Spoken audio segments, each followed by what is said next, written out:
Hello students, today we will start our chapter number 1 of class 10, that is chemical reactions and equations.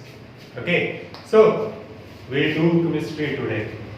तो इस chapter में हमें क्या क्या चीजें देखने को मिलेंगी, दैट इज हम नाम से पता चल रहा है केमिकल रिएक्शंस. ठीक है, तो अगर हम देखें कि chemistry and science I must say is all around us. ठीक है, हमारे आसपास ही है हर चीज कि हम ये पढ़ चुके हैं कि कहाँ केमिकल रिएक्शंस हो रहे हैं, कहाँ केमिस्ट्री यूज हो रही है. फॉर एग्जांपल हमारे अंदर कि जो हम खाना खा रहे हैं वहां पे HCl आता है. ठीक है, हाइड्रोक्लोरिक एसिड जिसको एसिडिटी बोलते हैं. ठीक, तो वो फूड को डाइजेस्ट करने में हेल्प करता है. और अगर हम देखें कि जो हम फूड कुक कर रहे हैं उसमें भी केमिस्ट्री आती है, उसमें भी केमिकल रिएक्शंस हो रहे हैं.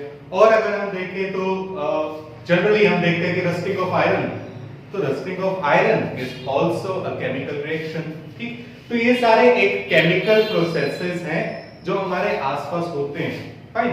राइपनिंग ऑफ द फ्रूट, कि जो फ्रूट या सब्जियां वगैरह जो हमारी पक गई, तो ये सारी चीजें किसके अंदर आती है, हमारी केमिकल रिएक्शंस के अंदर. ठीक है, एंड केमिस्ट्री में मोस्ट ऑफ द थिंग्स में हमारी केमिकल रिएक्शंस ही हम देखते हैं उसमें कि कैसे कोई चीजें हो रही हैं.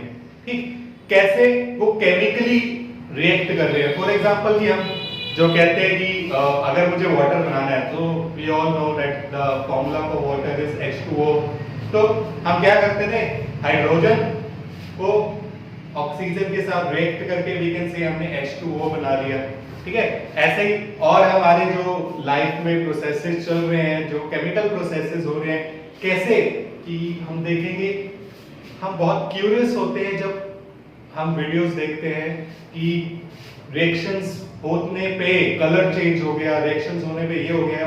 ठीक है, कि ब्लू कलर का सॉल्यूशन था ग्रीन हो गया, पिंक कलर का सॉल्यूशन था या पर्पल कलर का सॉल्यूशन था वो कलरलेस हो गया. ठीक, कलरलेस था येलो कलर हो गया. फाइन. तो उसमें गैसेस इवॉल्व हो रही हैं. तो ये सारी चीजें जो हमारे आसपास हो रही हैं हम इनको स्टडी करेंगे. और आई ट्राई कि मैं ये सारी वीडियोस जो है बीच बीच में ऐड करता रहूं केमिकल रिएक्शंस की, कि कैसे ब्लू से ग्रीन कलर हो रहा है पहले एक्सप्लेन करेंगे, फिर उसकी एक वीडियो भी देखेंगे हम. ठीक है, तो ये सारी चीजें इस चैप्टर में हम स्टडी करेंगे. ठीक है, सो इतनी सी इंट्रोडक्शन से पता तो चल गया होगा कि केमिकल रिएक्शंस कैसे होते हैं. ठीक है, तो वेरी फर्स्ट अगर मैं कहूं कि केमिकल का दूसरा वर्ड जो हम पढ़ते आए हैं कि हम मेटल नॉन मेटल पढ़ते थे या इस बार भी पढ़ेंगे, तो हम कहते हैं कि physical properties and chemical properties change करो या उनको डिस्टिंग्विश करो उसके अकॉर्डिंगली. सो फिजिकल क्वांटिटीज कौन सी होती हैं या फिजिकल चेंजेस कौन से होते हैं, यहाँ पे हम करेंगे chemical changes. So very first अगर मैं कहूं कि फिजिकल चेंजेस या फिजिकल प्रॉपर्टीज इन चीजों की, तो फिजिकल प्रॉपर्टीज मींस कि जिसमें वो चीज जैसी है वैसी की वैसी ही रहती है केमिकली उसमें कोई चेंज नहीं होता. फॉर एग्जांपल कि अगर मैं कहूं कि मेरे पास आयरन है, okay, I have iron symbolised by Fe. If I beat the iron, ठीक है, अगर उसको मैं शीट्स में कन्वर्ट कर लूं, उसको अगर मैं वायर्स में कन्वर्ट कर लूं, तो हम उसको मेलेबिलिटी एंड डक्टिलिटी बोलते हैं ना. सो ये क्या है, इसमें मैंने उसको बीट करके शीट में तो कन्वर्ट कर लिया, बट आयरन तो आयरन ही रहा, चेंज तो नहीं हो गया ना. ठीक, ऐसे ही वायर्स में कन्वर्ट कर लूं तो वायर मेटल जो मेरा था या आयरन जो मेरा था वो तो आयरन ही रहा, चाहे उसकी मैंने पाइप्स बना ली या उसके सिलेंड्रिकल शेप बना ली, है ना. सो मेलेबिलिटी, डक्टिलिटी, सोनोरिटी आल्सो, कि अगर मैं उसको बीट करता हूं, सोनोरिटी क्या होती थी कि एक स्पेसिफिक साउंड होती है, जैसे हम बेल को रिंग करते हैं तो उसपे एक साउंड आती है. ठीक है, तो सोनोरिटी या सोनोरस जो है हमारी, वो भी एक फिजिकल प्रॉपर्टी हो गई. ठीक, ऐसे ही बॉइलिंग पॉइंट, मेल्टिंग पॉइंट हम देखते हैं किसी चीज का. मैंने किसी चीज को बॉईल किया, वाटर को लेते हैं. ठीक, अगर मैं वाटर को बॉईल कर रहा हूं उसका केमिकल फॉर्मूला, ठीक है, water H2O in liquid state changes to water in aqueous state, ठीक है। तो मेरा वाटर का जो मॉलिक्यूलर फॉर्मूला था वो तो सेम ही रहा, it just changed it state from liquid to the vapour, ठीक है, वेपर स्टेट कि वेपर्स बन जाते हैं उसके, या गैसियस स्टेट बोल सकते हैं, चलो हम इसे गैसियस लिख देता हूं। सो यहाँ पे क्या है मेरे पास कि ये लिक्विड से गैसियस स्टेट में चेंज हो गया, but the formula remains the same, fine. तो ऐसे ही जो बॉइलिंग पॉइंट है हम देखेंगे हर किसी भी चीज का, तो हम उसे बॉयल करेंगे बट उसका फॉर्मूला चेंज नहीं होगा, तो वो भी क्या है, फिजिकल चेंज है, ठीक है। अगर मैं उसको दोबारा ठंडा कर दूं वो दोबारा गैस से लिक्विड आ जाएगा, फाइन। और अगर हम इसमें देखें कि melting point, boiling point, so all these things are the physical properties of a metal, ठीक है, in which they do not change chemically, the formula remains the same, fine, the chemical formula. ऐसे ही iron है, iron ही रहेगा, कुछ changes नहीं आएंगे अगर मैं ये सारी चीजें करूं, ठीक है। सो what do I mean by physical change? It means that there is no change in composition, या composition ही हम कहेंगे कि चलो chemical formula of substance, ठीक है, and these processes are reversible, fine, these processes are reversible. For example, हम ये कर चुके हैं कि अगर मेरे पास वाटर था, हमने लिखा ना कि उसको लिक्विड स्टेट से गैसियस स्टेट में लेके गया, गैसियस से फिर लिक्विड लेके आ सकता हूं, so it is reversible, fine. But अगर मैं कहूं कि केमिकल प्रोसेस कोई हो रहा है कि मैं सिंपल फिल्टरेशन, सिंपल कूलिंग, इन सारी चीजों से वो प्रोसेस रिवर्स नहीं कर सकता, ठीक है। It is reversible bye simple physical processes. Physical processes means कि मैंने फिल्टर कर लिया तो मुझे वापस मिल गया, मैंने उसको बॉयल, हीट किया या कूल किया तो मुझे वो दोबारा वापस मिल गया, ठीक है। ऐसे कुछ फिजिकल प्रोसेसेस से अगर वो मुझे वापस मिल जाए वो चीज, तो मैं कहूंगा कि that is reversible by the physical processes. But अगर हम केमिकल चेंज की बात करें, ठीक है, तो केमिकल चेंजेस या केमिकल रिएक्शन क्या होता है? केमिकल रिएक्शंस in this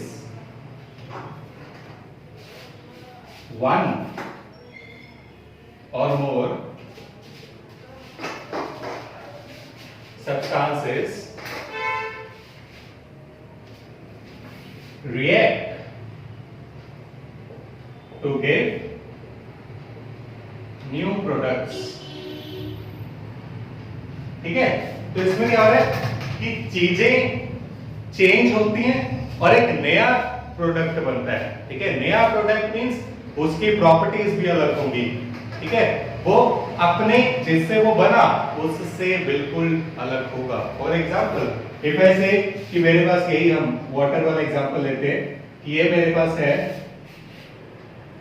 ठीक, पहले कर लेते हैं।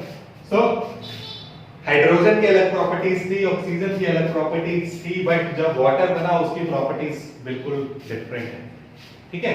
ऐसे ही अगर मैं कहूं कि आयरन की अलग प्रॉपर्टीज होती है और आयरन जब ऑक्सीजन वाटर से रिएक्ट होता है सो हमारे पास रस्ट बनता है, ठीक है। ये हम आगे जाके पढ़ेंगे कि this is the formula for rust, fine. अब आयरन की प्रॉपर्टीज बिल्कुल डिफरेंट है और ये जो हमारा रस्ट बना, ठीक है, इसकी प्रॉपर्टीज बिल्कुल अलग है हमारी। So in this new different substances are formed. Fine. तो ये हमारा chemical process है and this is irreversible process.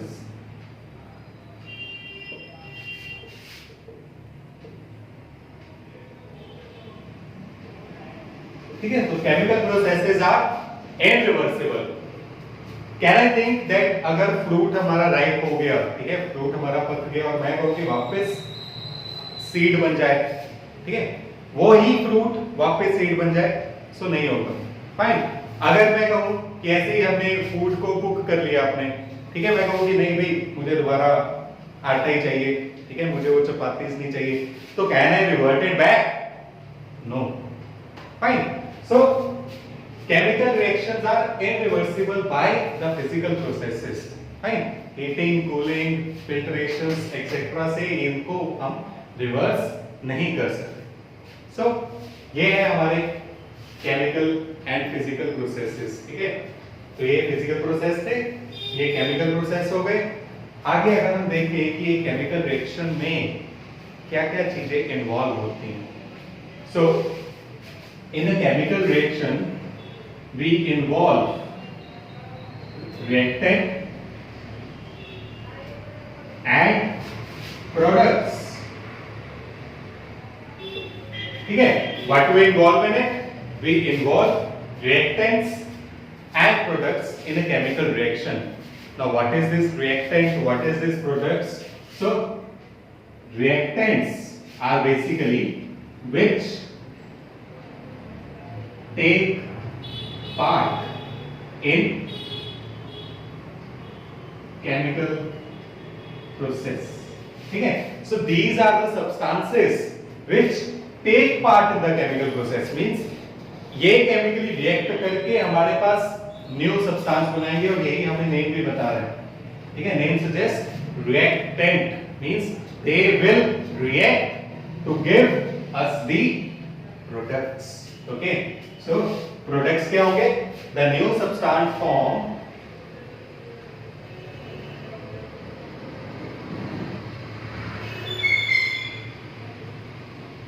after when reactants react chemically. ठीक है, when reactants react chemically. ठीक है, so these are the substances which we get and these have different properties from the reactant. So ठीक है, ये हम समझ चुके हैं. वही वाला सारी एग्जांपल्स हम इतनी बार रिपीट कर लेंगे कि तुम्हें वीडियोस देखते देखते याद हो जाएंगे. ठीक है, so these are my reactant and this is my product. Okay, so ये हमारी एक इंट्रोडक्शन थी that what is chemical reaction. ठीक है, तो हमने एक समझा कि chemical reactions होते क्या और ये हमेशा हमारे अंदर और हमारे बाहर, ठीक है, आसपास सराउंडिंग में चल रहे हैं. This is due to these reactions even we are living. ठीक है, कि अगर हमारे अंदर chemical processes ना हो तो हम नहीं होंगे. ऐसे ही हमारे आसपास केमिकल प्रोसेसेस ना हो तो ये जो सारी चीजें हम देख रहे हैं, ठीक है, कि ये भी मे भी ना हो. फॉर एग्जांपल कि हमें जो अर्थ से आयरन मिलता है, ठीक है, वो प्योर आयरन ऐसे नहीं होता कि आयरन मिला, हमने आयरन को उठाया और उसको मशीन्स बना ली या डिफरेंट चीजें बना ली.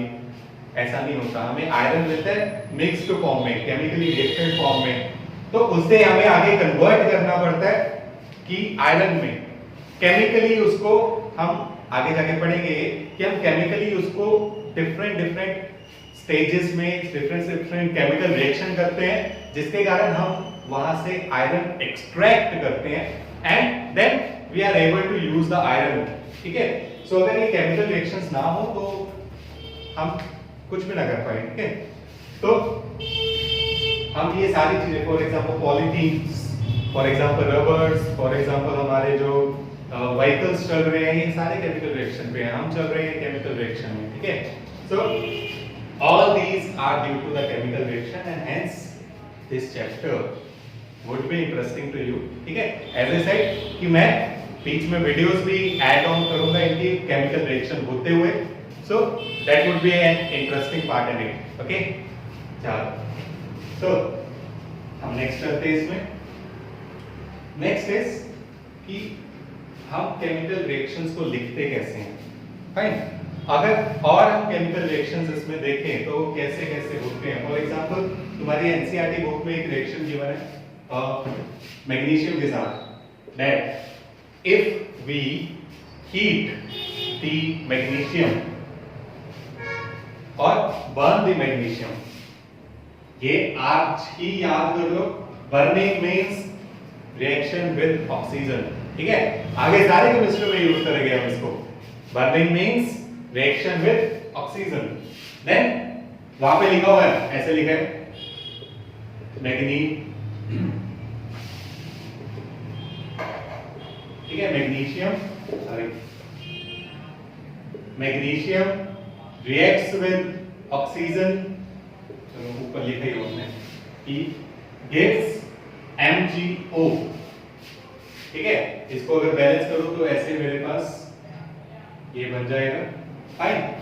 तो इसमें अगर मैं देखूं तो क्या हो रहा है, magnesium reacts with oxygen to give magnesium oxide. तो क्या होता है कि मैग्नीशियम रिबन है हमारे पास, एक जनरली रिबन जैसा मैग्नीशियम होता है हमारे पास, ठीक है। अगर हम देखें कि अगर मैंने मैग्नीशियम ऐसे रिबन जैसा लिया और मैं इसे बर्न कर रहा हूं तो क्या होगा, उसका नीचे पाउडर हमारे पास गिरता रहता है, व्हाइट कलर का पाउडर बनता रहता है। So this is magnesium oxide powder, ठीक है, मैग्नीशियम ऑक्साइड पाउडर जो हमारे पास नीचे जो है वो गिर रहा है, ठीक है। सो ये एक एक्टिविटी की गिवन है तुम्हारे बुक में to explain the chemical reactions. Here we'll say that these are the reactants and this is the product, fine। and मेरा जो reactant है that was magnesium ribbon, ठीक, and जो product बना वो बना magnesium oxide, fine। and these have different properties, okay। so ये हमारे पास chemical reactions था। then अगेन अगर मैं कहूं कि हम केमिकल रिएक्शन को लिखते कैसे हैं, so firstly we used word equations.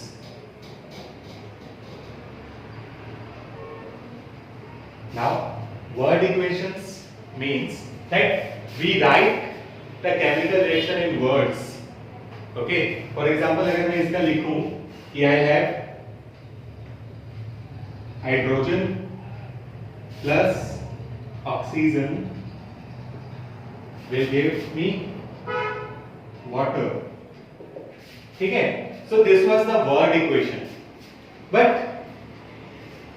it has limitations। how? because very first thing that इसमें अगर मैं देखूं तो it is very lengthy to write, fine। पूरा नेम लिखेंगे hydrogen oxygen and that will give water, ऐसे अगर मैं इसमें लिखूं तो बहुत लेंथी हो जाता है, ठीक है। तो अ बेटर थिंग कि मैं इसको ऐसे केमिकल रिएक्शन में लिखूं, फाइन। फिर इसकी एक और लिमिटेशन दैट हियर याद रखना है, इसकी एक और लिमिटेशन है कि इसमें मुझे इसका केमिकल फॉर्मूला नहीं पता चलता। आई am saying hydrogen but hydrogen could be H, it could be H2, ठीक है। I am saying water and if someone does not know the formula of water then उसे तो पता ही नहीं चलेगा water क्या होता है, ठीक है। इसको मैं देख के बता सकता हूं that water is 2 molecules of hydrogen and 1 molecule of oxygen combined, ठीक है। They are combined to give me water। so यहां तो पता ही नहीं चलेगा ये H2O है, ठीक है। थर्ड थिंग, दो हो गए कि लेंथी था, इसमें मुझे उनकी कॉम्पोजिशन नहीं पता चलेगी, केमिकल कॉम्पोजिशन नहीं पता चलेगी कि किन किन चीजों से वो बने हैं। देन द थर्ड थिंग कि here balancing can't be possible, ठीक है। I can't balance it,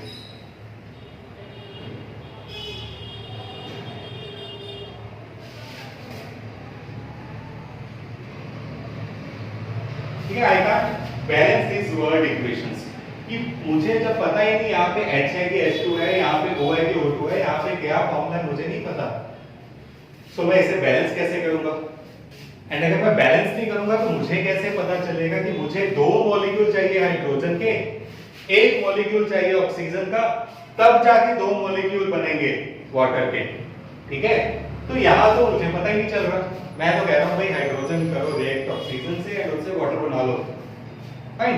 but अगर मैं 1 हाइड्रोजन का मॉलिक्यूल दूं, 1 ऑक्सीजन का मॉलिक्यूल दूं, तो मेरा वाटर नहीं बनेगा, ठीक है? ऐसे वाटर नहीं बनेगा।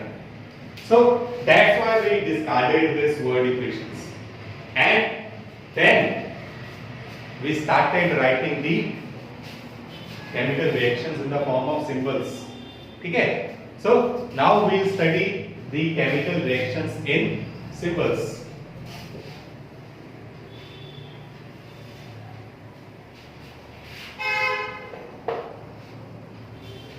Okay, so वर्ड इक्वेशन छोड़ दी हमने, अब हम इसी को सिंबल्स में लिखेंगे। और अगर मैं सिंबल्स में लिख रहा हूं तो मेरे जो मैंने चीजें कही कि वो मेरे लिए बेटर हो जाएगी, दैट मुझे रिप्रेजेंटेशन अच्छी हो जाएगी, मेरी उसमें पता चल जाएगा कि कितने मॉलिक्यूल्स हैं, कैसे वो बना है, कैसे रिएक्ट हो रहे हैं एंड ऑल दैट थिंग्स, ठीक है? But if I still want to make my chemical equation more informative, then how can I do that? Okay, so these reactant and products, ठीक है, this chemical reaction in the form of the symbolic representation is called chemical equation. Fine. The representation of chemical reaction in the form of symbols is called chemical equations, which is a chapter, ठीक है? चलो, तो अब क्या next is how to make chemical equation more informative.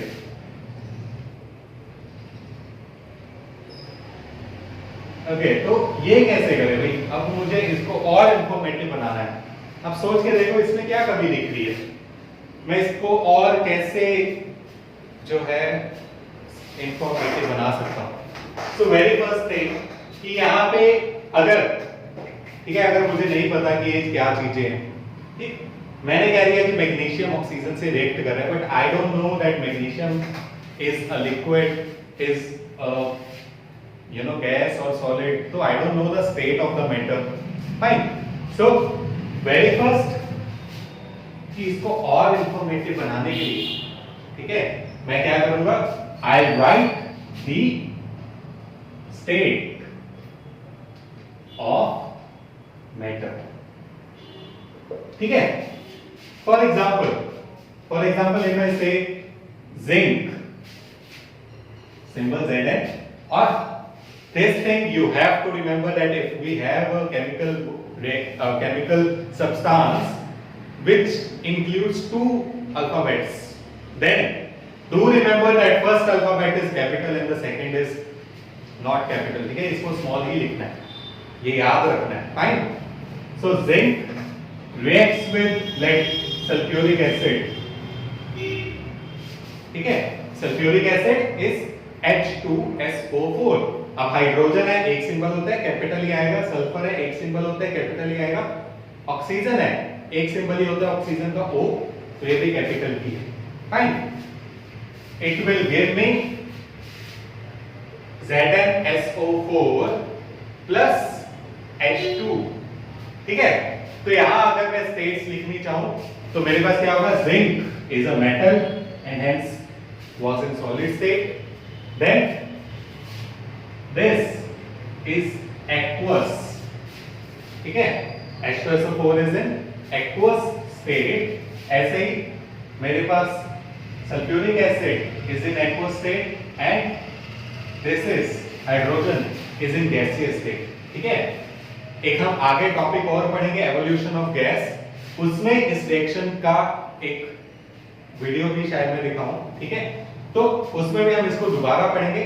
So as I am saying कि आप बार-बार reactions लिखते जाएंगे सो दैट तुम अगर ये वीडियो ध्यान से देख रहे हो तो तुम्हें साथ के साथ ही ये याद होते जाएंगे। ओके, नाउ अगर मैं कहूं यहाँ पे कि यहाँ एक्वस क्यों लिखा और एक्वस का मतलब क्या होता है, ठीक, तो देखो जरा, सॉलिड के लिए हम यूज करेंगे S, ठीक, एंड वाटर के लिए basically will use liquid L, और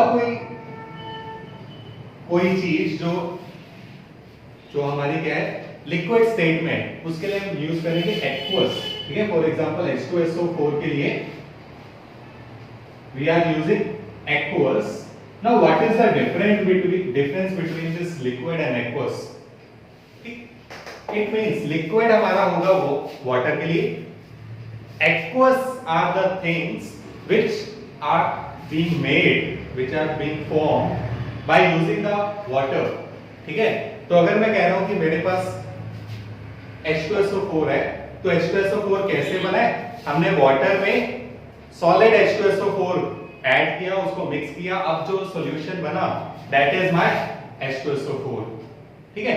तो all those things which are prepared by using water are called aqueous solutions, ठीक है। तो इसको हम एक्वस लिखेंगे। देन नेक्स्ट, किसी भी गैस के लिए विल यूज G, ठीक है। तो ये थिंग्स याद रखनी है। अब एक और चीज कि एक मैंने यहाँ पे एक्वस सॉल्यूशन नेम दिया, ठीक है, क्या होती है, which are prepared using water, ठीक है। So solutions which are prepared using water, fine, इनको बोलते हैं एक्वस सॉल्यूशंस। फिर नॉन एक्वस कौन से होंगे,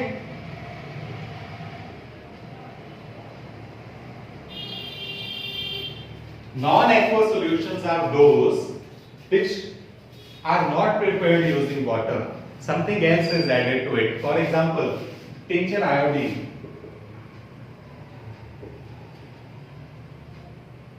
I hope ये तुमने 10th में किया होगा सॉल्यूशन चैप्टर में। So tincture iodine is prepared by adding alcohol to iodine, ठीक है। So this is prepared by adding alcohol and iodine. So मेरे पास क्या हो जाएगा, ये इसमें वाटर तो डाला ही नहीं, this is my non aqueous solution, ठीक है।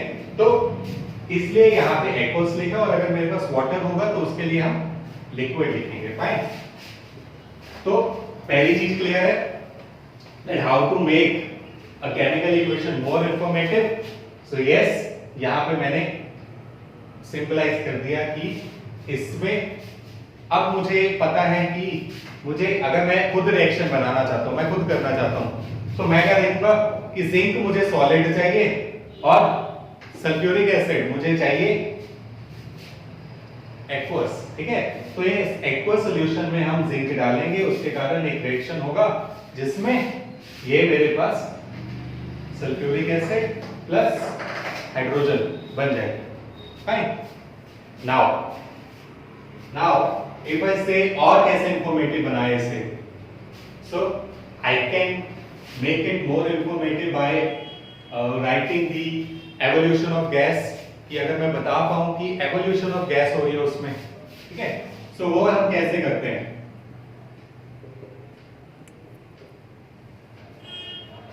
ठीक।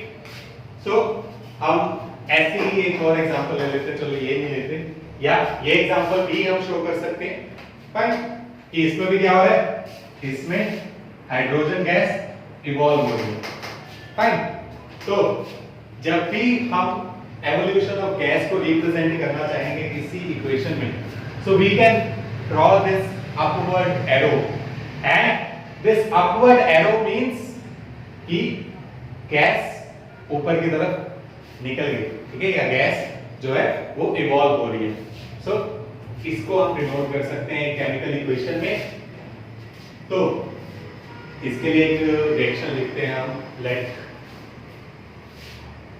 Calcium carbonate when heated gives calcium oxide plus carbon dioxide. ठीक है, तो अगेन आई एम सेइंग ये हम आगे करेंगे। ठीक है, तो अभी से याद रखो कैल्शियम कार्बोनेट। कैल्शियम कार्बोनेट क्या होता है कि हमारे जो मार्बल्स बने हुए हैं, ठीक, ये किससे बने? These are made of this calcium carbonate. ठीक है, हमारे टीथ, बोन्स, उसमें भी इसके कंसंट्रेशंस होते हैं। सो कैल्शियम कार्बोनेट इन सारी चीजों में होता है हमारे। And if I heat this it will break down into calcium oxide plus carbon dioxide.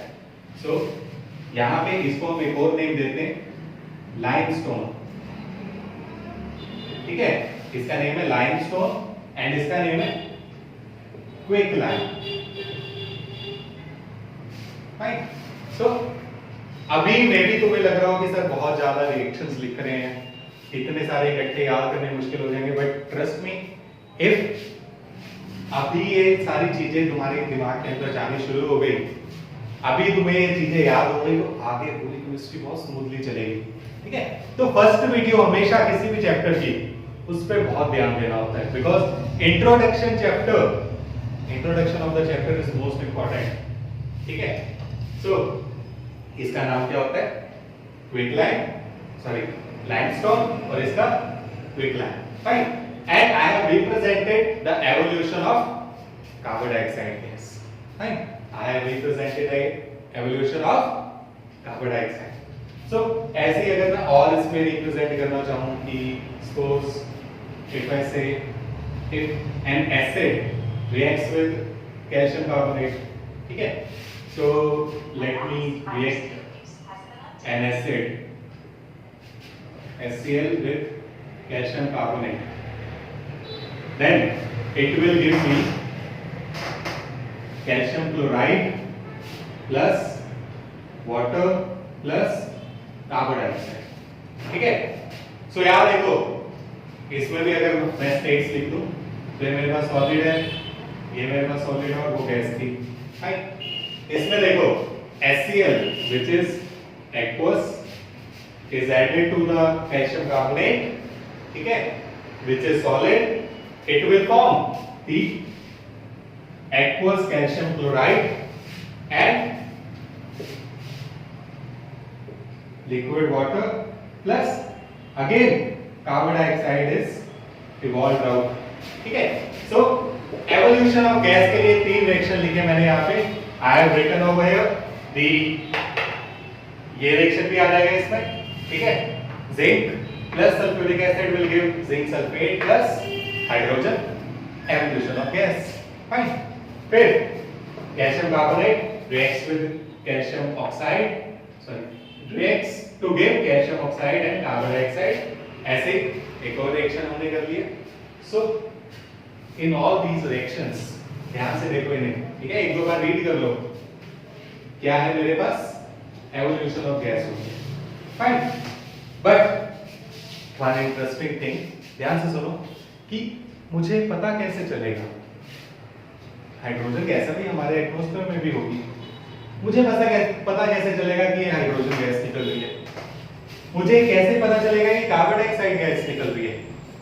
Is it visible to me? Carbon dioxide में एक्सेल कर रहा हूं, मुझे दिख रही है, हाँ भाई जा रही है, तो नहीं ना सर, कि कार्बन डाइऑक्साइड एक्सेल हो रही है कैसे पता चलता है? उसके लिए हमारे पास कुछ एक्टिविटीज है। बेसिकली हमारे पास क्या होता है कि हर चीज जो हमें दिखती नहीं है हम उसका इफेक्ट देखते हैं। फाइन, हम किसी ना किसी तरह उसका इफेक्ट देखने की ट्राई करते हैं। फॉर एग्जांपल इलेक्ट्रिसिटी है, वायर्स में से जा रही है, दिख तो नहीं रही, बट अगर मैं लाइट स्विच ऑन करूं, ऑफ करूं, तो अगर मेरे पास क्या होगा, अगर लाइट स्विच ऑफ होने के बाद ऑफ थी, अगर ऑन हो गई, दैट मींस कि लाइट इलेक्ट्रिसिटी उस वायर में चल रही थी, बट अगर वो ऑन नहीं हुई मींस उसमें इलेक्ट्रिसिटी नहीं है।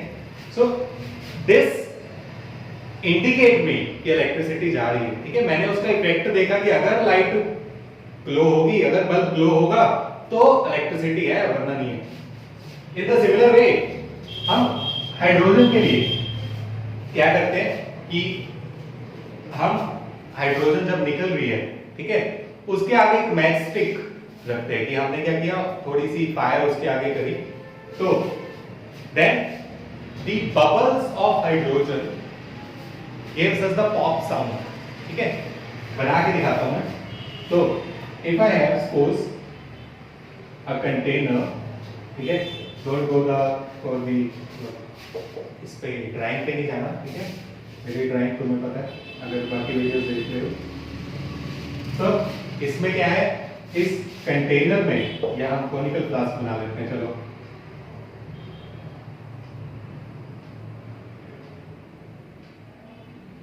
तो मेरे पास यहाँ पे क्या है, ये कॉनिकल फ्लास्क है जिसमें मेरे पास है सल्फ्यूरिक एसिड, ठीक है, H2SO4।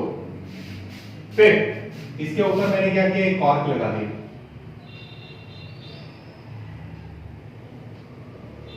फाइन।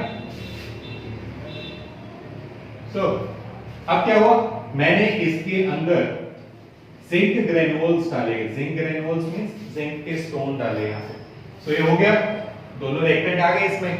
तो इसके कारण होगा क्या, इसके अंदर एक्वस जिंक सल्फेट बनना शुरू हो जाएगा एंड गैस बननी शुरू हो जाएगी हमारे पास। कौन सी gas, hydrogen gas, fine. Then ये गैस इस पाइप्स के थ्रू यहां आएगी, ठीक है, सॉल्यूशन तो ऊपर आएगा नहीं, क्या होगा, ये जो हाइड्रोजन गैस है because lighter than the air that will give move here, ठीक है। तो यहां पे मैंने एक और टर्म रखा हुआ है जिसमें मैंने डाला हुआ है सॉपी सॉल्यूशन,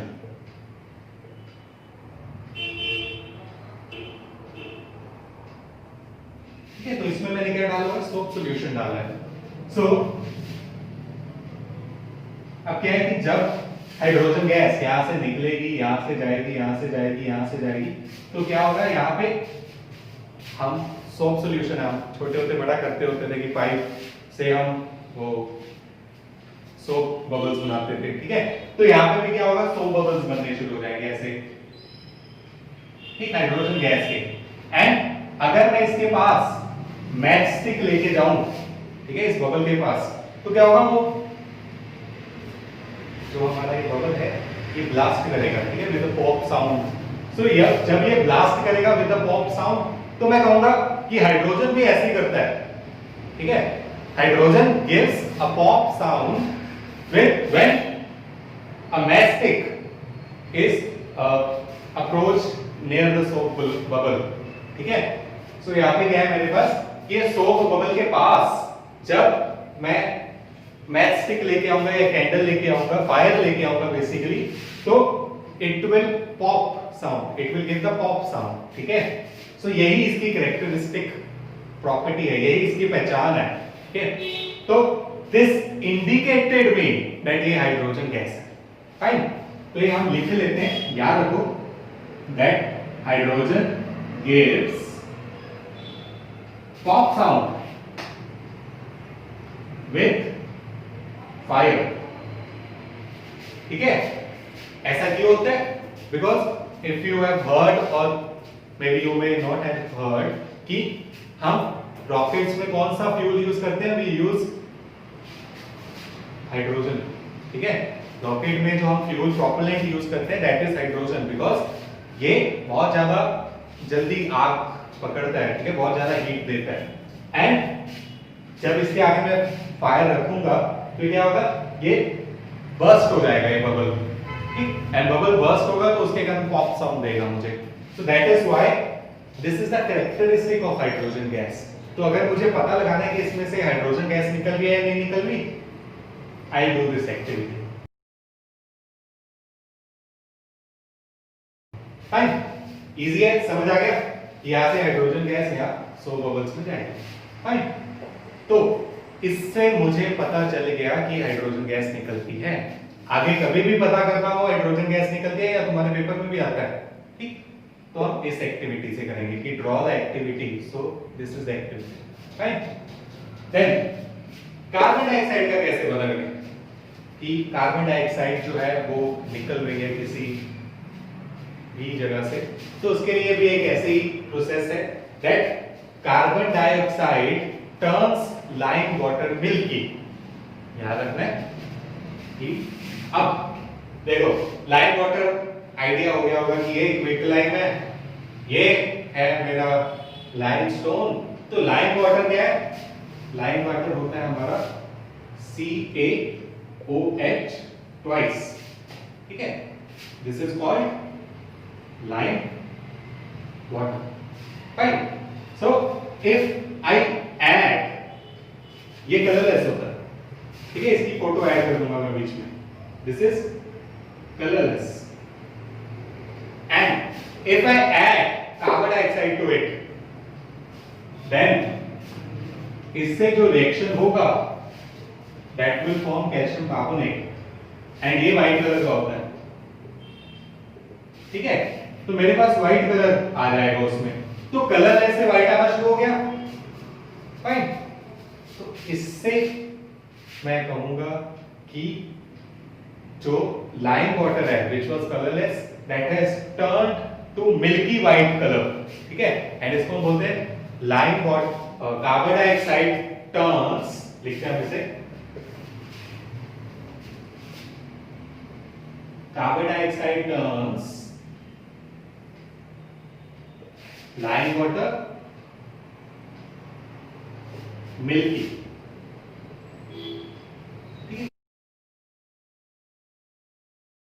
इंटरेस्टिंग चीज है कि कलरलेस चीज थी मेरे पास एक, उस पे चलो अगर मैं कहूं कि मैं फ्लो कर रहा हूं, ठीक है, मैंने क्या किया, एक पाइप लिया, उसमें एक कंटेनर है मेरे पास, ठीक है, एक बीकर है, इसमें मैंने डाल दिया लाइम वाटर, ठीक है, मैंने एक पाइप ली, इस पाइप में मैं ब्लो कर रहा हूं, ठीक है, जब मैं इसमें ब्लो करूंगा तो मैं एक्सेल करता हूं भाई carbon dioxide, and this carbon dioxide will changes this colourless solution to milky, ठीक है।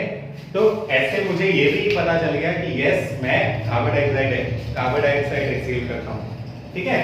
So this is the activity, right. तो कभी भी मुझे पता करना हो कि भाई इसमें से कार्बन डाइऑक्साइड निकल रही है तो क्या करेंगे, हम लाइम वाटर को लेके आएंगे, ठीक है। Lime water is our detector here, ठीक है, कि आजा भाई डिटेक्टिव तू पता कर कि कार्बन डाइऑक्साइड है या नहीं है। सो अगर कार्बन डाइऑक्साइड का कलर चेंज हो गया, ठीक है, अगर लाइम वाटर का कलर चेंज हो गया from colourless to milky, then वो पकड़ा जाएगा, ठीक है, पकड़ा गया कि वो कार्बन डाइऑक्साइड है, फाइन। सो ये हमारी सेकेंड प्रॉपर्टी थी कि एवोल्यूशन ऑफ गैस, और हमने बहुत इंटरेस्टिंगली पढ़ा कि हम देख कैसे रहे हैं कि कैसे एवोल्यूशन ऑफ गैस को हम डिटेक्ट करें कि कौन सी गैस है, ठीक है। Many of you are curious कि हमें कैसे पता चलता है कि ये सारी चीजें हो रही हैं, जबकि अगर मैं कहूँ कि मैं तुम्हें दे दूं एक ब्लू कलर का सॉल्यूशन दे दूं, मैं कहूँ कि बताओ भाई ये सॉल्यूशन कौन सा है, या अगर मैं तुम्हें 10 कलरलेस सॉल्यूशंस रख दूं सारे अलग अलग, मैं कहूँ कि बताओ इसमें से वाटर कौन सा है। सो हम सिंपली देख के नहीं बता सकते, we'll do some reactions like this, ठीक है, we'll do the chemical reactions like this, जिससे उसकी कैरेक्टरिस्टिक प्रॉपर्टीज का पता चलेगा मुझे कि वाटर की कैरेक्टरिस्टिक प्रॉपर्टी ये होती थी, और मैंने ऐसा किया तो वो वाला सॉल्यूशन जो था या वो वाले बीकर में ऐसा ही हुआ जैसा वाटर के साथ होता है, तो ये 10 में से ये वाला वाटर है, ठीक है। सो ऐसे हम चीजों को देखते हैं, राइट, ऐसे हम पहले उनकी कैरेक्टरिस्टिक प्रॉपर्टीज को देखते हैं, ओके। चलो वेरी गुड, तो हमने 2 कर ली कि हम स्टेट्स ऑफ मैटर लिख सकते हैं इंफॉर्मेटिव बनाने के लिए, देन हम एवोल्यूशन ऑफ गैस सिंबलाइज कर सकते हैं, देन द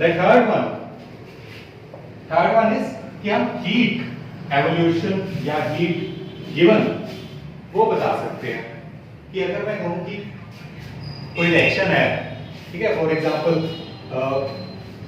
एक हमारे पास रिएक्शन होता है, अभी नहीं लिखूंगा बाद में लिखूंगा, कि हीट इवॉल्व होती है, हीट निकल रही है उस रिएक्शन में, जब मैंने दो चीजों को मिक्स किया, मैंने देखा वो बीकर गर्म हो गया, ठीक, तो हीट निकल रही है उसमें से। फिर ऐसे मैंने कहा कि दो चीजें थी, उसको रिएक्ट करने के लिए मुझे हीट करना पड़ेगा, हीट देनी पड़ेगी।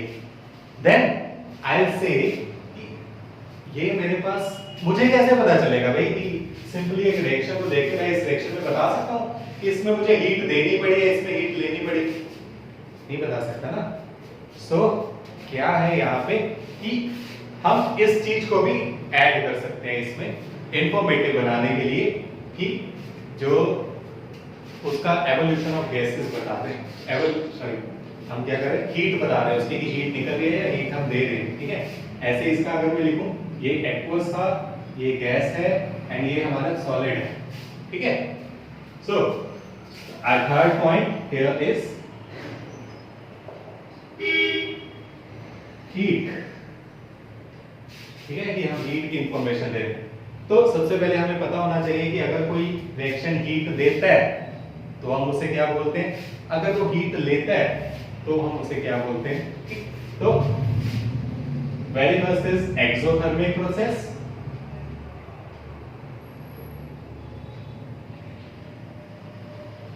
ठीक है। What is exothermic process? Now x, ठीक है, एक्स क्या होता है, ई एक्स, एक्स है जो हमारी जिंदगी से गई या गया, फाइन। तो जो चीज गई, जो हमारी निकल गई, ठीक है, that is called ex. In the similar way here exothermic process means जब हीट निकल जाए, ठीक है। तो जब हीट निकलेगी then we will say it is exothermic process. I hope अब नहीं भूलेगा ये, fine. So exothermic process are these processes are those in which heat is given out, ठीक है, in which heat is given out is called exothermic process, fine। दो reactions लिखूंगा इसके में, ध्यान देने कि वेरी फर्स्ट अगेन हमारा लाइमस्टोन आ गया, अगेन हमारा वो क्विकलाइम आ गया, fine. Quicklime CaO plus H2O will give CaOH twice, ठीक है।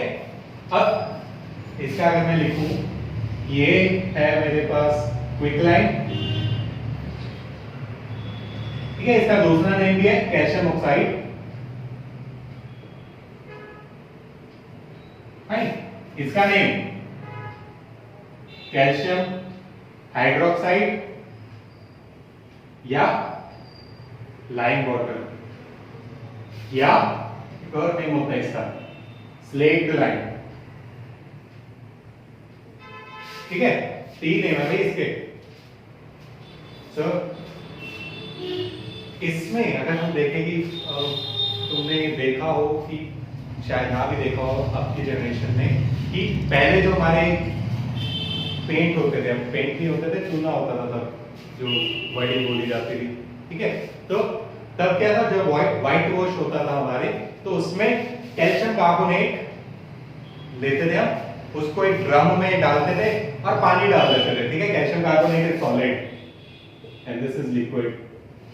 तो क्या है कि जब हम इसमें डालते थे विल सी की बबल्स आने शुरू हो गए, एंड बबल्स आने शुरू हो गए मींस कि उसमें से हीट निकलनी शुरू होगी, वो अपने आप गर्म होना शुरू हो गया। एंड ये जो मेरे पास बना, दिस इज लाइम वाटर, तो ये गर्म होना शुरू हो जाता था, ये रिएक्शन हमारा, ठीक है। तो इसमें क्या है, हीट निकल रही है, fine. So this kind of process in which heat is being given out is called exothermic process. अब इसको सिंबलाइज कैसे करेंगे हम? इसको सिंबलाइज करने के लिए हम प्लस हीट डाल देते हैं यहाँ पे, ठीक है। कि रिएक्शन में क्या हुआ, जब मैंने क्विकलाइम को वाटर में ऐड किया तो मेरे पास लाइम वाटर बना प्लस हीट निकली, ठीक है, प्लस हीट निकली, hence it is exothermic process. Fine. ऐसे ही हम हीट को सिंबलाइज करने के लिए डेल्टा सिंबल भी डालते हैं, डेल्टा इज ट्रायंगल, ठीक है, तो ऐसे प्लस डेल्टा भी डाल सकता था। फाइन, तो जैसे मर्जी सिंबलाइज कर लिया, कोई बात नहीं। ऐसे ही आगे हमारी बायो में एंड इवन केमिस्ट्री में भी बहुत बार क्वेश्चन आया है कि केमिस्ट्री में ही है वैसे ही कि prove that the respiration is an exothermic process, ठीक है, या why respiration is an exothermic process. तो खुद सोच के देखो कि रेस्पिरेशन क्या होता है। रेस्पिरेशन इज कि जब मैं क्या कर रहा हूं, मैं ऑक्सीजन इनहेल कर रहा हूं, फाइन, मैंने ऑक्सीजन अंदर ली, मैंने फूड खाया, फूड मींस ग्लूकोज हम खा रहे हैं, ठीक है, सो ग्लूकोज में वो ब्रेक हो गया, तो ग्लूकोज है मेरे पास प्लस ऑक्सीजन है, उसके कारण निकल क्या रहा है, हम एक्सहेल कर रहे हैं, वी आर एक्सहेलिंग CO2, हमें पता है, we are exhaling water vapours, ठीक है, कि अगर तुम देखो सर्दियों में होता है ना कि हम जब हीट बाहर निकालते हैं, जब हम सर्दियों में हमारे भाप निकलती है मुंह से, ठीक है, तो वाटर वेपर्स होते हैं हमारे जो माउथ से निकल रहे हैं साथ में।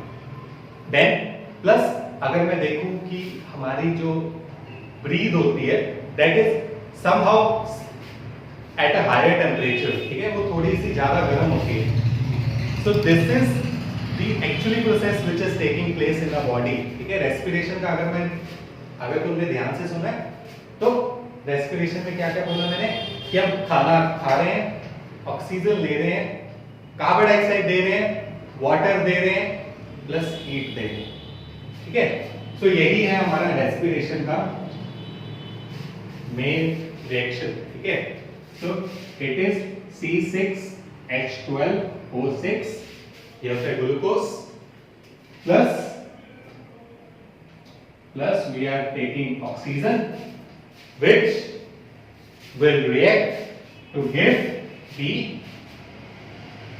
water, carbon dioxide plus heat, ठीक है। इसको बैलेंस करना तुम्हारी जिम्मेवारी है, ठीक है, खुद इसको बैलेंस करो, फाइन। अदरवाइज हम जब आगे बैलेंस नहीं करेंगे तो ये रिएक्शन पक्का करवाऊंगा मैं, फाइन। चलो, सो दिस इज रेस्पिरेशन, ठीक है। अगर रेस्पिरेशन आ जाए पेपर में तो ये लिखना है, फाइन। तो क्या है यहाँ पे, when glucose reacts with oxygen it gives water, carbon dioxide plus heat, fine. तो क्या हो रहा है, हीट निकल रही है भाई, हीट निकल रही है, then it is an exothermic process, okay, so I hope it is clear now, fine। then endothermic process कौन से होंगे, endothermic processes,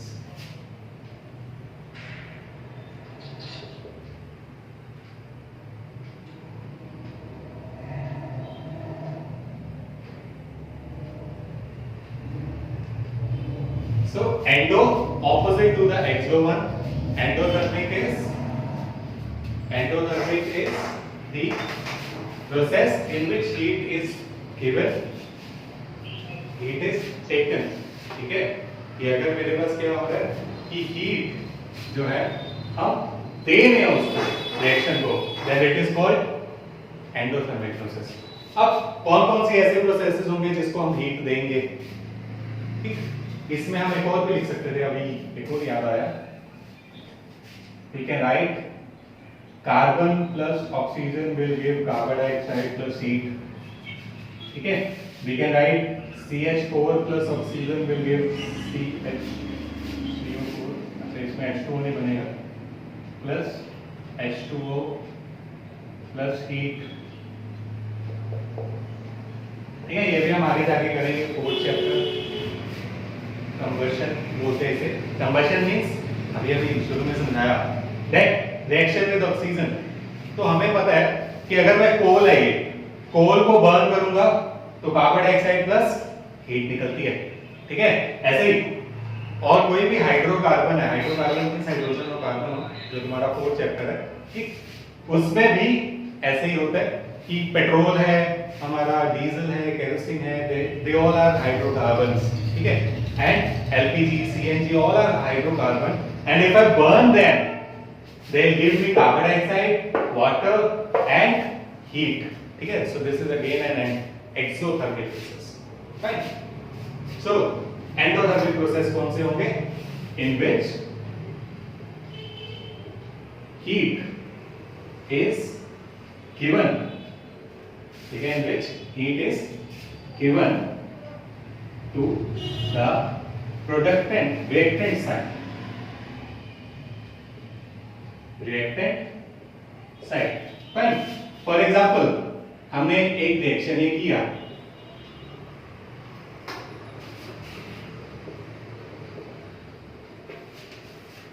कर दिया ये हमने रिएक्शन, लिखा था इसको क्विकलाइन व्हेन हीटेड, हीट करने से ब्रेक हो जाएगा, ठीक है, it will break to give the calcium oxide that is quicklime plus water, ठीक है. So these kind of reactions are called endothermic processes, ठीक है, और ये थे हमारे एक्सोथर्मिक प्रोसेस.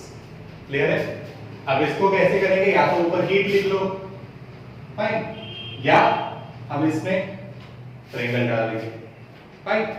तो ये हमारे एंडोथर्मिक प्रोसेस. तीन क्लियर हो गए, कोई प्रॉब्लम नहीं. स्टेट लिख लो, गैसेस एवोल्यूशन लिख लो, देन हीट. अब अगर तुम कहोगे कि सर ये बहुत लंबा हो रहा है, क्या करवा रहे हो, तो आगे केमिस्ट्री में ऐसे सिंबल्स ही बने होंगे तुम्हारे पास, ऊपर डेल्टा लिखा होगा और तुम्हें पता ही नहीं डेल्टा क्या होता है, ठीक है, तो तुम कैसे उसको पढ़ पाओगे? ऐसे ही अगर गैसेस है, गैसेस अगर ऐसे ऊपर की तरफ एरो डाला हुआ, तुम्हें पता ही नहीं गैसेस कि ऊपर के एरो का मतलब क्या है, फाइन. तो ये चीजें पढ़नी जरूरी है, ओके. ऐसे ही एक और हम लिखते हैं, ये हमारा नेक्स्ट जो पॉइंट है that is formation of precipitation, ठीक है.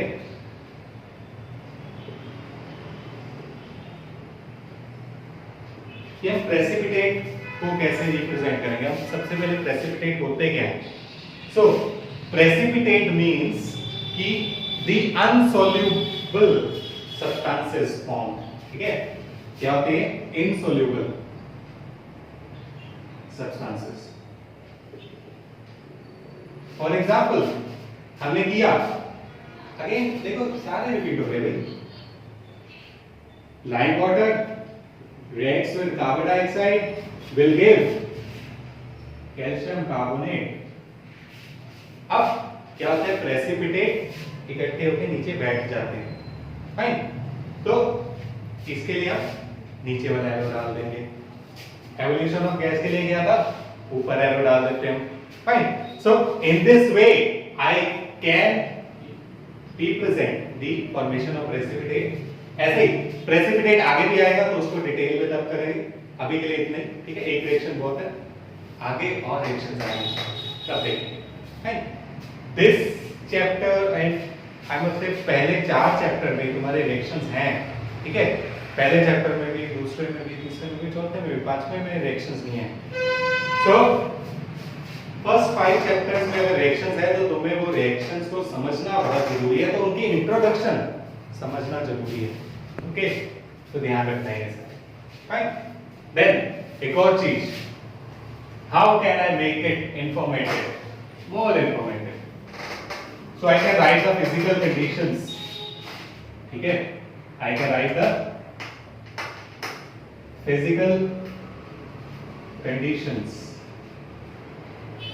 फिजिकल कंडीशंस मींस कि हम इसमें देखेंगे कौन कौन सी और फिजिकल कंडीशंस हो सकते हैं. फॉर एग्जांपल मुझे टेम्परेचर है, हमने कह तो दिया हीट देनी पड़ेगी, ठीक है.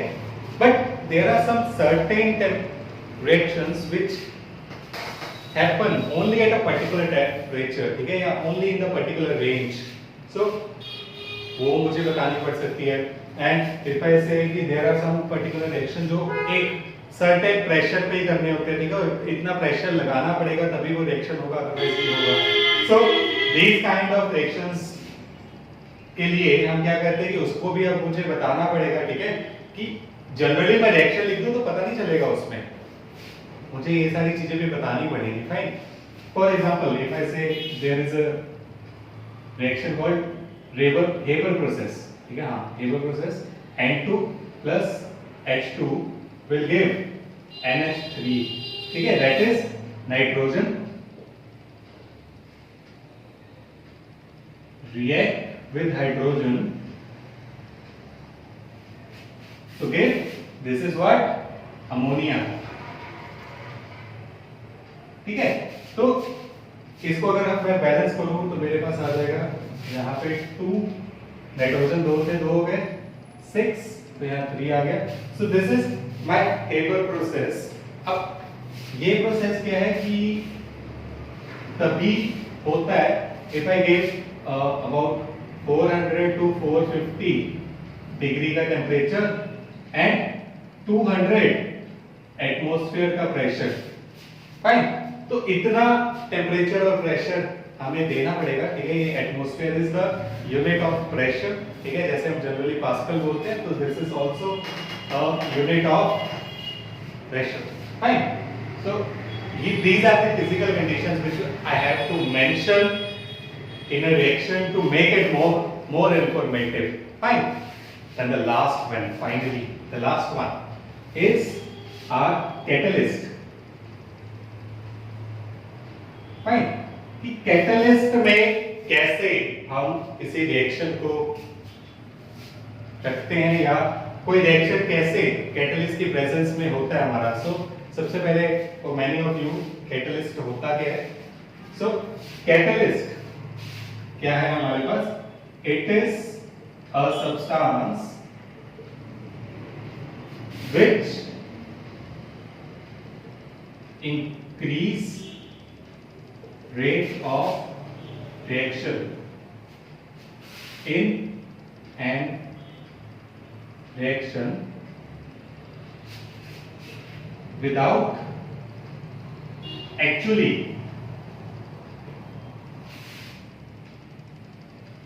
including in the product side, on the product side, ठीक है। तो कैटलिस्ट क्या है, कैटलिस्ट एक ऐसा बंदा है जो rate of reaction means reaction को फास्ट कर देता है, इंक्रीज कर देता है, ठीक है। रेट ऑफ रिएक्शन इंक्रीज करता है कि अगर मैं कहूं कि मेरा रिएक्शन बहुत स्लो हो रहा था, then due to this catalyst rate of reaction increase हो गया या वो रिएक्शन फास्ट हो गया, one thing. And catalyst can make the chemical substances react, ठीक है। ये एक ऐसा सब्सटेंस है अगर वो रिएक्ट नहीं हो रहे हो तो ये रिएक्ट भी करवाता है, ठीक है। In certain cases these are specific in nature. Specific means कि सर्टेन रिएक्शंस के लिए सर्टेन कैटलिस्ट ही लगते हैं। ऐसा नहीं है कि मैं कोई भी कैटलिस्ट किसी भी रिएक्शन में डाल दूं तो वो रिएक्शन करवा देगा, राइट। तो ये भी सर्टेन होते हैं, स्पेसिफिक होते हैं। So these can make the reaction proceed, right, and it can increase the rate of reaction। तो ये कैटलिस्ट है, राइट। फॉर एग्जांपल अगर मैं कहूं कि हाँ एक हमारे पास 4 चैप्टर में ऐसा रिएक्शन आएगा कि if I have suppose ethene C2H4, ठीक है, this is the formula for ethene. सुना लग रहा है ये इथीन, इट इज पॉलीइथीन, है ना। तो पॉलीथीन इसी से बनता है हमारा, fine. Now if I add nickel to ethene and add it with hydrogen, then I will get C2H6 which is ethane, ठीक है। तो ये रिएक्शन जो हो रहा है this is only due to the nickel plate, ठीक है। हम क्या करते हैं कि निकल प्लेट पे हम ऐसे ही जो हमारा इथीन है और हाइड्रोजन गैस उस पे डालते हैं, उसके कारण वो रिएक्शन निकल प्लेट पे हो जाता है और वो इथेन बन जाता है। बट एक्चुअली मेरा निकल ना तो प्रोडक्ट साइड में ना रिएक्टेंट साइड में, मींस निकल जैसे था, जैसे हमने डाला वैसा का वैसे बाहर आ गया, वो एक्चुअली उसमें रिएक्ट नहीं हुआ, फाइन, ठीक है। ऐसे हम इसमें भी करते हैं, इसमें भी हम निकल या और कोई मेटल यूज करते हैं, ठीक, प्लेटिनम यूज कर लेते हैं। So these nickel and platinum are the catalyst, ठीक है, कि ये क्या कर रहे हैं, these are making the reaction proceed, fine. तो ये होता है हमारा कैटलिस्ट। हम ये भी डालना पड़ेगा, अगर मैं कहूं कि मैं कैटलिस्ट नहीं लिखता क्या हो गया, तो अगर निकल नहीं होगा तो रिएक्शन भी नहीं होगा, फाइन। निकल है तो रिएक्शन है इसमें। ऐसे ही जो हमारा वो प्लांट्स में होती है फोटोसिंथेसिस, ठीक है, उसमें भी sunlight, chlorophyll, these are catalyst, ठीक है। ऐसे ही इफ आई हैव CH लिख लेते हैं, CH3Cl, फाइन। इसको अगर मैं, या सपोज मीथेन है, इसको अगर मैं क्लोरीन के साथ रिएक्ट करूं तो मुझे यूवी रेस या सनलाइट, ठीक है, और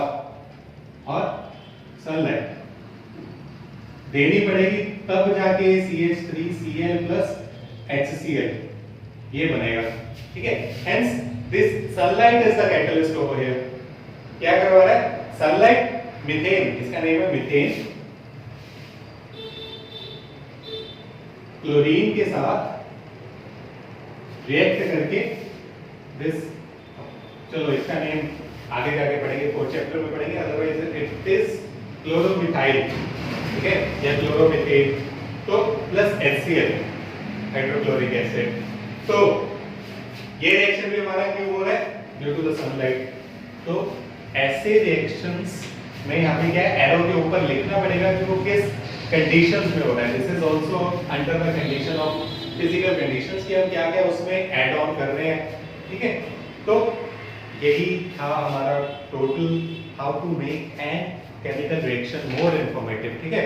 हमने बहुत डिटेल में पढ़ा, हमने बहुत डिटेल में पढ़ा कि केमिकल रिएक्शंस क्या होते हैं, केमिकल इक्वेशंस क्या होते हैं, हम कैसे जो है केमिकल रिएक्शंस और इक्वेशंस को ज्यादा इंफॉर्मेटिव करते हैं, ठीक है, कर सकते हैं।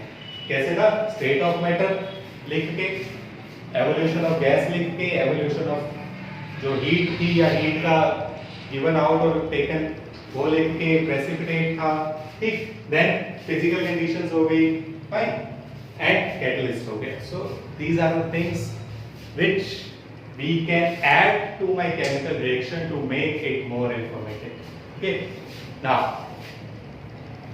if you have any query, then do comment in the comment section and to see this video at least twice, ठीक है। क्यों, बिकॉज क्या होगा कि इससे तुम्हारे ये रिएक्शंस पे जो हम कहते हैं कि अप्रोच हो गया, हमारे जो ये रिएक्शंस पे पकड़ हो जाएगी, बहुत अच्छी हो जाएगी। एंड अगर हमारी शुरुआत ही बहुत अच्छी हुई तो आगे तो पूरी केमिस्ट्री कुछ नहीं है, ठीक है सर। बेसिकली हमें रिएक्शंस पे ज्यादा ध्यान देना है एंड यही हमारा की था, यही हमारा मेन था कि कैसे क्या होते हैं रिएक्शंस, कैसे हम इसे देखते हैं, ठीक है। आगे हम देखेंगे कि रिएक्शंस जो नेक्स्ट वीडियो में फर्स्ट पार्ट होगा हमारा, कि हमें कैसे पता चलेगा कि कोई केमिकल रिएक्शन हुआ है, फाइन। तो उसके 5 चीजें हैं कि कैसे पता लग सकता है कि कलर चेंज हो सकता है उसका, उसमें गैस कोई एवोल्यूट हो सकती है, कोई प्रेसिपिटेट बन सकता है, ऐसे 5 चीजें हैं, ठीक है। तो वो हम नेक्स्ट वीडियो में करेंगे, प्योरली केमिकल रिएक्शंस होगी उसमें, और वो इजीली समझ आ जाए तो ये वीडियो अच्छे से देखना, बिकॉज बहुत सारे रिएक्शंस जो उसमें हैं वो इस वीडियो में हो चुके हैं, ठीक है। तो मैंने कहा अगर हम वीडियो में सारे रिएक्शंस एक बार देख लें तो आगे बहुत इजी चलेगा, ठीक है। मेरी ट्राई यही है कि मैं वही रिएक्शंस बार बार रिपीट करवाता जाऊं सो दैट तुम्हें कोई प्रॉब्लम ना हो, fine. So thank you so much. If you like this video, do subscribe it and like it. Thank you.